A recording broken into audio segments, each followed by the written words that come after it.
Hello friends, मैं आपकी दोस्त सुधा सिंह विकलांग साथी ट्रस्ट के दिव्यांगम चैनल से आप सबका स्वागत करती हूं और आशा करती हूं आप लोग स्वस्थ होंगे। तो फ्रेंड्स, आज मैं आप लोगों के लिए एक नई कहानी लेकर हाजिर हूं, कानाफूसी, जो आप सबके घर में होती होगी। उसका सबसे बड़ा जरिया है मोबाइल, है ना। तो आज मेरी कहानी कुछ इन्हीं बातों की तरफ इंगित कराती हुई है। मैं अपनी कहानी शुरू करती हूँ। हेलो बेटा, कैसी हो? माँ, बहुत कमर में दर्द हो रही है। आज बहुत काम था घर में, मेरी काम वाली भी नहीं आई थी और मुझे सारा काम खुद अकेले करना पड़ा। ओह मेरी प्यारी सी बच्ची, तुम्हारी आवाज़ से ही पता लग रहा है कि तुम कितनी प्रॉब्लम में हो, माँ ने कहा। माँ, क्या करूँ, यहाँ पर बहुत काम होते हैं। मैं जब से यहाँ पर शादी करके आई हूँ तब से सिर्फ नौकरों की तरह खटती जा रही हूँ। 2 मिनट का टाइम मिलता है तो मैं आपसे बात कर लेती हूँ, बेटी नेहा ने कहा। क्यों बेटा, तुम्हारी सास तुम्हारा हेल्प नहीं करती हैं? वो तो अभी अच्छी खासी हैं, वो तुम्हारी हेल्प कर सकती हैं। माँ, वो कहाँ करेंगी, वो मैं जब से आई हूँ मुझे नौकरानी की तरह बना के रखा हुआ है। अब तो वो एक काम भी नहीं छूती हैं, मैं ही सारा काम करती हूँ और मैं 1 मिनट के लिए भी टाइम नहीं अपने लिए निकाल पाती हूँ। कहाँ मैं इतनी पढ़ी लिखी होकर भी मैं घर के एक घरेलू लड़की बनकर रह गई हूँ, हाउसवाइफ बनकर रह गई हूँ। नेहा ने अपनी माँ से कहा, मेरी प्यारी सी बच्ची, क्या करें, तुम्हारी किस्मत में ही ये सब लिखा हुआ था। हम लोगों ने तो कितना अच्छा घर देखा था, पर तुम्हारी किस्मत में वही घर लिखा हुआ था, तो हम लोग इसमें क्या कर सकते हैं। कहाँ मैंने इतने प्यार से अपनी बच्ची को पाला था, कितना प्यार दुलार से रखा था। मैं नहीं जानती थी कि मेरी बेटी को एक दिन नौकरों की तरह अपने ससुराल में खटना पड़ेगा। माँ, क्या कर सकते हैं, बहुत काम होते हैं घर में और कुछ किसी से कह दो तो वो गुस्सा हो जाता है, तो किसी से कुछ कह भी नहीं सकते हैं। हाँ बेटा, तुम्हारे यहाँ का माहौल और मेरे यहाँ के माहौल में अंतर तो है, माँ ने अपनी बेटी नेहा से कहा। अंतर है? अरे माँ, ज़मीन आसमान का अंतर है। ये घर थोड़ी ना है, ये सराय खाना है। यहाँ पर परिवार नहीं रहता, यहाँ पर संयुक्त परिवार, पूरा भरा हुआ समुदाय रहता है। मैं खाना बनाने जाती हूँ तो मैं पूरा दिन खाना ही बनाती रहती हूँ, मुझे 1 मिनट की भी छुट्टी नहीं मिलती है और ऊपर से कोई मेरा हाथ भी नहीं बटाता। नेहा ने शिकायत भरे लिहाजे से अपनी माँ से कहा। बेटा, तुम्हारे घर में इतने लोग हैं, चाहे तो सब लोग हाथ बटा सकते हैं, तुम अकेले इतना काम करती हो। अच्छा बताओ, आज क्या क्या बनाया है? क्या, माँ ने पूछा अपनी बेटी से। क्या क्या माँ, क्या क्या बनाया है? सब्जी बनाई, दाल चावल और 2 तरह की रोटियाँ बनाई हैं। सब कुछ तो बनाया है मैंने, पर उसमें भी मेरे जेठ जेठानी नुक्स निकाल रहे हैं कि किसी में नमक कम है तो किसी में कुछ तेल कम है। मेरे घर में तो पूरा दिन यही लगा रहता है, बेटी नेहा ने शिकायत भरे लहजे में कहा। और तुम्हारे घर वाले इस समय कैसे हैं? और थोड़ा सा बेटा क्लास ले आओ अपना, तुम जब से वहाँ गई हो उन्हीं लोगों के रंगों में रंग सी गई हो, माँ ने अपनी बेटी से कहा। माँ, क्लास यहाँ पर नहीं, हो ही नहीं सकता। यहाँ पर हर चीज़ें इतनी पुरानी रखी हुई हैं जैसे कि प्राचीन काल से आई हुई हैं। कुछ भी किसी से कहो तो वो तुरंत मना कर देता है। वो कहता है ये शहरी चोचले हैं, यहाँ पर मत रखो या यहाँ पर मत लगाओ। माँ, पर्दे आप देखोगे तो वो इतना ख़राब से हैं, बहुत आउटेड हैं। और मैं कहती हूँ इनसे कि थोड़ा सा अच्छा सारा सामान लेकर आओ, लगा दो घर में, थोड़ा सा घर देखने में अच्छा लगे, पर नहीं, इनको नहीं लगाना है। कहते हैं कि जैसे घर में जो चीज़ है पूरे परिवार के मन मुताबिक हमारा घर है, तो हम सिर्फ अपने रूम में कोई भी चीज़ नहीं सजा सकते। हमारे घर में भैया भाभी रहते हैं, तो जैसे, और हमारा एक संयुक्त परिवार है, तो जैसे हमारे परिवार में सारे सदस्यों की जो बातें होती हैं, सारे सदस्यों का जो सुझाव होता है, हम वही करते हैं, नेहा ने एक शिकायत भरी लहजे में अपनी माँ से कहा। बेटा, तुम्हारे पति तो इतने पढ़े लिखे हैं, उन्हें तो थोड़ा सा ढंग होना चाहिए ना कि कैसे रखा जाता है अपनी पत्नी को, अपना घर कैसे रखा, अपना कमरा कैसे रखा जाता है। घर का ना सही, कम से कम अपने कमरे की सजावट तो थोड़ा चेंज कर दो। माँ ने अपनी बेटी को समझाया।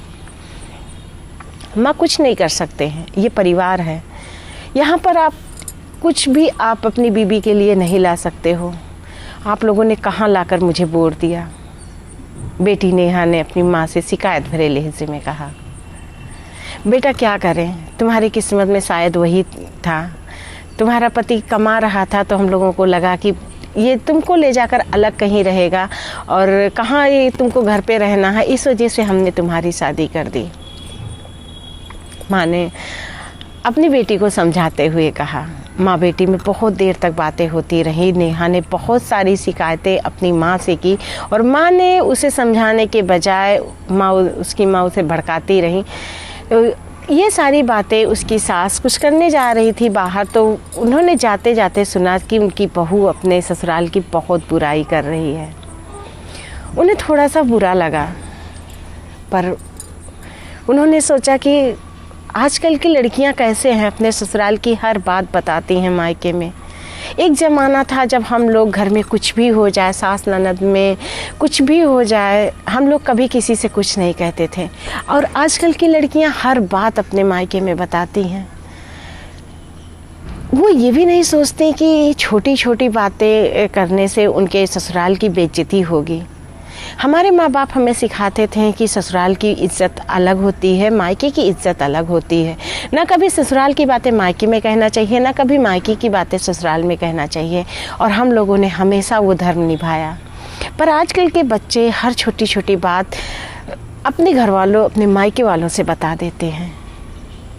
वो सोच रही थी कि एक ज़माना था अगर घर में कोई लड़ाई झगड़ा हो जाती थी तो अगर एक बेटी पढ़ी लिखी भी होती थी और अपनी स्थिति अपने माँ बाप या अपने भाई से बताना भी चाहती थी तो वो लेटर लिखती थी। वो लेटर पहुँचते पहुँचते महीनों लग जाते थे, तब तक घर में सुलह भी हो जाता था।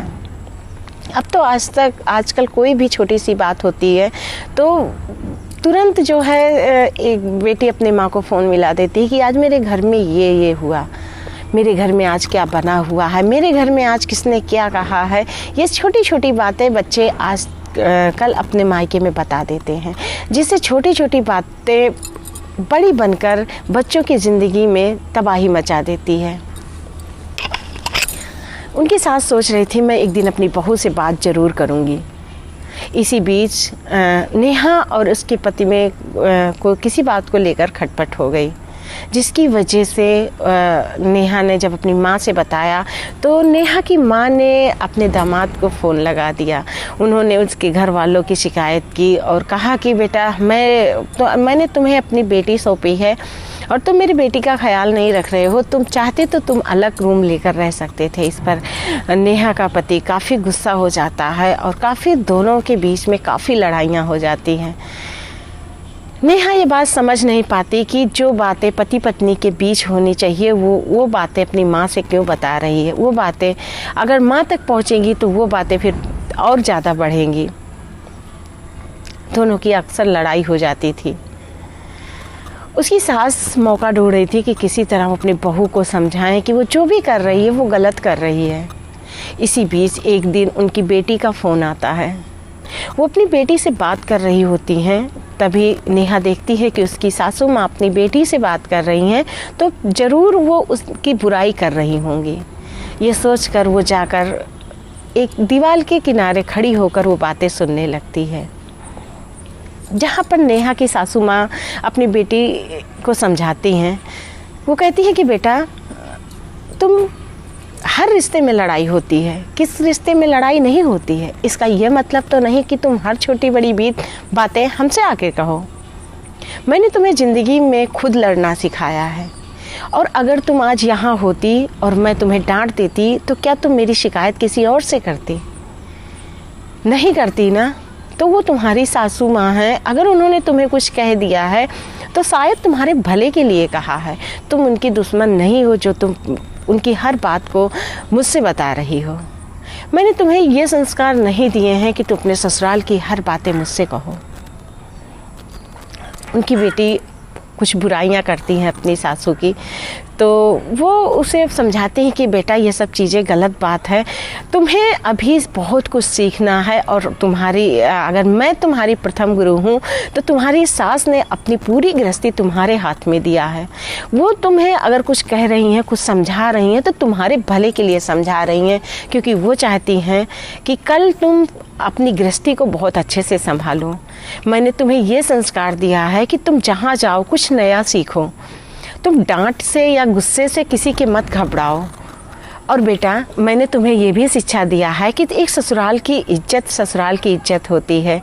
तुम अपने ससुराल की इज्जत संभालो, हमारी बहू अपने मायके की अपने ससुराल की इज्जत संभालेगी। मैंने कभी भी तुम्हें ये हक नहीं दिया कि मायके की बात जाकर तुम ससुराल में कहो, क्योंकि ये मायके की इज्जत तुम्हारे मायके की इज्जत तुम्हारी भाभी के घर की इज्जत है। तुम्हें कभी भी अपने ससुराल की बातें हम लोगों को नहीं बताना चाहिए। और प्रॉब्लम किस घर में नहीं होती है, इसका ये मतलब नहीं कि हम वहाँ की बेइज्जती करें। माँ अपनी बेटी को बहुत अच्छे से समझा रही थी। नेहा ये सारी बातें सुन रही थी। उसे फील हुआ कि वो जो भी करती है वो गलत करती है, जिसकी वजह से उसके मियाँ और बीवी में दोनों में लड़ाइयाँ हो रही हैं, दोनों में बहस हो रही है।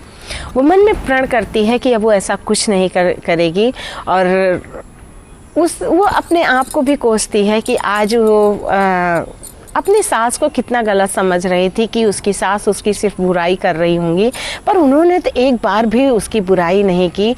और जो है हमेशा मतलब अपनी बेटी से ये कहा कि उसकी यहाँ की इज्जत की परवाह उसकी बहू करेगी।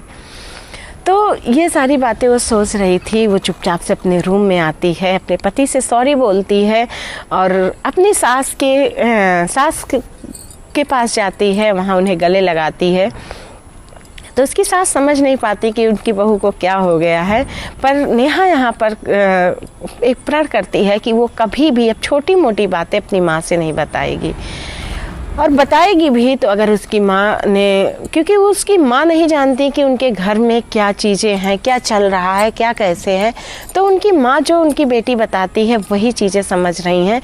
तो अब कुछ भी वो ऐसा नहीं बताएगी जिससे उनकी माँ को बुरा भी लगे और उनकी माँ उसका कुछ गलत सल्यूशन दे सके।